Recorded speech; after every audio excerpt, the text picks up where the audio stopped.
સ્થાનિક સ્વરાજના ચૂંટણી જંગ વચ્ચે સુરેન્દ્રનગરમાં લીંબડીના લોકો નેતાઓ સામે મોરચો માંડીને બેઠા છે.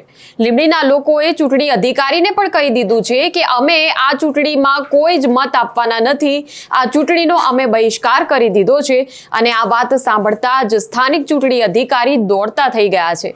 ત્યારે આ ઘટનાની શું છે વિગતો જાણીશું આ વિડીયોમાં. નમસ્કાર, નિર્ભય ન્યૂઝમાં આપની સાથે હું મયુરી. લીંબડીમાં છેલ્લા 40 વર્ષથી રામનગર વિસ્તારની જનતાને પાકા રસ્તા, ભૂગર્ભ ગટરો જેવી પાયાની સુવિધાઓ મળી જ નથી. ચૂંટણી ઢંઢેરામાં નેતાઓ અવનવા વાયદા કરી પ્રજાને ભરમાવતા હોય છે. ચૂંટણી જીતી લીધા બાદ જ્યારે કામગીરી કરવાની વાત આવે ત્યારે આ નેતાઓ પ્રજાને ઠેંગો બતાવી દે છે. ત્યારે સ્થાનિકો સતત આ મામલે રજૂઆતો કરીને હવે થાકી ગયા છે, કંટાળી ગયા છે, પરંતુ કોઈ અધિકારીઓ રજૂઆત સાંભળતું જ નથી. વર્ષોથી અહીંના રસ્તા કાચા છે, ખાડા ટેકરા વાળા છે. ચોમાસામાં અહીંથી પસાર થવું દુષ્કર બની જાય છે. લોકોને વાહનો જે છે તે પણ ખરાબ રસ્તાને કારણે બગડી જાય છે. વિસ્તારમાં ભૂગર્ભ ગટરની કોઈ જ વ્યવસ્થા ન હોવાને કારણે ગંદા વરસાદના પાણીનો પણ નિકાલ થતો નથી, જેના કારણે આ વિસ્તારમાં અવારનવાર રોગચાળો ફેલાઈ ચૂક્યો છે. ત્યારે અનેકવાર લોકોએ અધિકારીઓને રજૂઆતો પણ કરી, પરંતુ સ્થાનિક તંત્ર દ્વારા કોઈ જ નક્કર પગલાં ભરવામાં આવતા નથી. સતત તેમની સમસ્યાઓ સામે અધિકારીઓ દ્વારા આંખ આડા કાન કરવામાં આવી રહ્યા છે.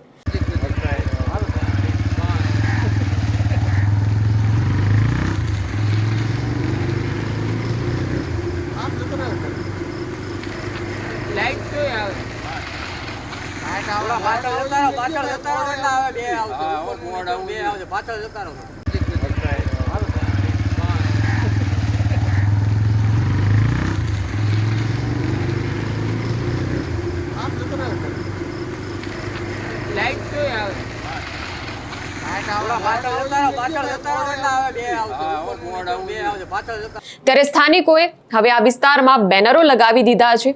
આકરા પાણીએ થયેલા છે આ સ્થાનિકો અને કહી દીધું છે કે જ્યાં સુધી અમને પાકા રસ્તા અને ગટર જેવી પાયાની સુવિધાઓ નહીં મળે ત્યાં સુધી મતદાનમાં રામનગર વિસ્તારના કોઈ પણ લોકો કોઈ રીતે ભાગ લેશે નહીં. ગામના લોકોએ એકત્ર થઈને ચૂંટણી અધિકારીને કહી દીધું હતું કે પ્રચારના કોઈ જ તમાશા અમારા વિસ્તારમાં અમને ન જોઈએ. કોઈ નેતાઓ અમારા વિસ્તારમાં ફરકવા ન જોઈએ. પહેલા પાયાની સુવિધાઓ આપો, પછી મત માંગવા માટે આવજો. કેમ કે ચૂંટણીના સમયે વિકાસની બુમરાણ કરી દે છે.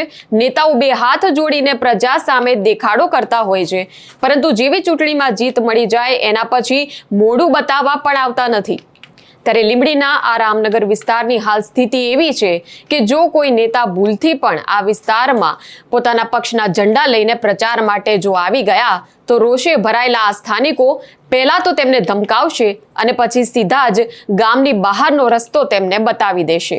જો કામ નહીં તો વોટ નહીં.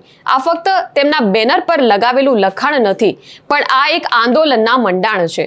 એટલે હવે જોવાનું એ રહે છે કે નેતાઓ અને અધિકારીઓ શું હજુ પણ નિદ્રામાં સૂતેલા રહે છે કે આ મામલે પગલાં પણ લે છે. આગામી સમયમાં આ પ્રજાનો આક્રોશ એ વધુ ઉગ્ર સ્વરૂપ ધારણ કરે છે કે કેમ તેના પર નજર રહેશે. ત્યારે આ વિડીયો આપને કેવો લાગ્યો ચોક્કસપણે કમેન્ટ સેક્શનમાં જણાવશો. અને આ વિષય પર તમારું શું કહેવું છે? જ્યારે પાયાની સુવિધાઓ પણ લોકોને ન મળી રહી હોય તો એ વિસ્તારમાં શું નેતાઓએ પ્રચાર માટે ફરકવું જોઈએ? જો નેતાઓ સતત પ્રજા સામે વોટ માંગવા માટે આવી જતા હોય છે, એ બેશરમ નેતાઓ કે જેમણે કોઈ જ પ્રકારે પાયાની સુવિધાઓ પ્રજાને પૂરી પાડી નથી, તો પછી જ્યારે આ નેતાઓ વોટ માંગવા આવે છે તો લોકોએ શું કરવું જોઈએ? શું છે તમારા વિચારો? ચોક્કસપણે અમને જણાવશો અને નિર્ભય ન્યૂઝને લાઇક, શેર અને સબસ્ક્રાઇબ કરવાનું ભૂલશો નહીં. નમસ્કાર.